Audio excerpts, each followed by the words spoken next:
On s'est tous déjà posé la question, non? Pourquoi chaque bureau a sa propre ambiance, ses propres règles du jeu, souvent non dites? Eh bien, aujourd'hui, on va plonger dans cet univers fascinant et décoder ensemble ces forces invisibles qui régissent notre vie au travail.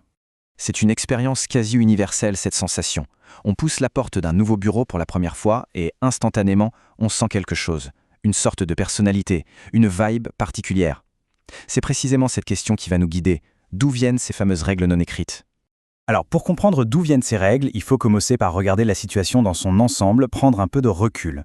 Et tout ça, ça commence bien plus loin qu'on ne le pense. Au niveau de la culture nationale. C'est ce qu'a découvert un chercheur du nom de Geert Hofstede. Son étude sur les bureaux d'IBM partout dans le monde elle est tout simplement fascinante. Imaginez un peu la scène. Une seule et même entreprise, IBM, avec sa culture d'entreprise bien définie, mais implantée dans des dizaines de pays. Ce que Hofstede a mis en lumière, c'est que même si la culture IBM existait partout, chaque bureau local avait sa propre saveur, sa propre sous-culture, profondément influencée par l'identité nationale du pays. C'est assez incroyable, non? Du coup, à partir de là, Hofstede a développé un modèle, une sorte de grille de lecture, pour nous aider à y voir plus clair. Et voici cette fameuse grille. Elle se base sur 5 dimensions clés. On a par exemple la distance hiérarchique. Est-ce qu'on s'attend à une hiérarchie très marquée ou est-ce qu'on valorise plutôt la consultation? Ou encore l'individualisme. Est-ce que le je prime sur le nous? Chaque culture nationale se situe différemment sur ces axes et ça explique énormément de choses sur la façon dont on travaille, dont on manage, dont on communique au bureau. Ok, donc la culture nationale, c'est le grand cadre, le contexte. Mais comment est-ce qu'on passe de ça à l'ambiance spécifique d'une entreprise en particulier? Comment on décode sa propre vibe? Eh bien pour ça, on va s'intéresser à un autre penseur très important, Edgar Schein.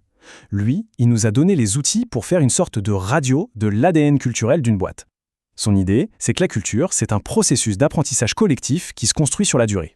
Et pour expliquer ça, Schein utilise une métaphore géniale et très parlante, celle de l'iceberg. Il y a ce qu'on voit, la partie émergée, mais le plus important, ce qui guide vraiment tout le reste, c'est l'immense partie immergée, invisible. Et c'est là justement qu'on touche au cœur du sujet, car ce qui est affiché en surface ne correspond pas toujours à ce qui se passe en profondeur. Alors, tout en haut de l'iceberg, on a ce que Schein appelle les artefacts. C'est tout ce qui est visible. Le code vestimentaire, est-ce que c'est plutôt costard-cravate ou jeans t-shirt? L'agencement des bureaux, la façon de se parler, ce sont les premiers indices qu'on perçoit. Mais voilà le point crucial. Juste en dessous de ces artefacts, il y a les valeurs affichées, ce que l'entreprise dit être. Nous sommes une famille collaborative. Ça sonne bien, non? Sauf que parfois, les croyances profondes, ce que les gens font vraiment, racontent une toute autre histoire. On peut dire qu'on valorise le débat, mais dans les faits, contester le chef est tout simplement inacceptable. C'est ce décalage qui est hyper révélateur. Et c'est exactement ce que dit Schein ici. Cette culture profonde, la vraie de vraie, elle ne se décrète pas. Elle se construit au fur et à mesure que le groupe résout ses problèmes, surmonte des épreuves. C'est cet apprentissage collectif qui devient la bonne façon de penser et d'agir, et qui est ensuite transmise, souvent de manière implicite, aux nouveaux. Alors, on pourrait se dire, ok, c'est intéressant, mais concrètement, quel est l'impact de tout ça? Eh bien, il est énorme. Ces forces invisibles ont des conséquences très directes sur notre vie professionnelle de tous les jours. Regardez ce tableau.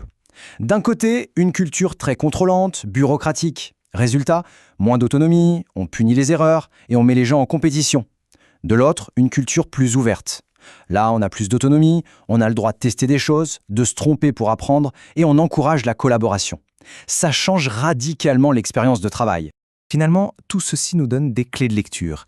La prochaine fois qu'on observera son propre lieu de travail, on peut essayer de penser à ça, d'aller au-delà des affiches sur les murs et des open space, et de se poser la question, quelle est la règle non écrite la plus puissante ici? La réponse pourrait bien nous surprendre.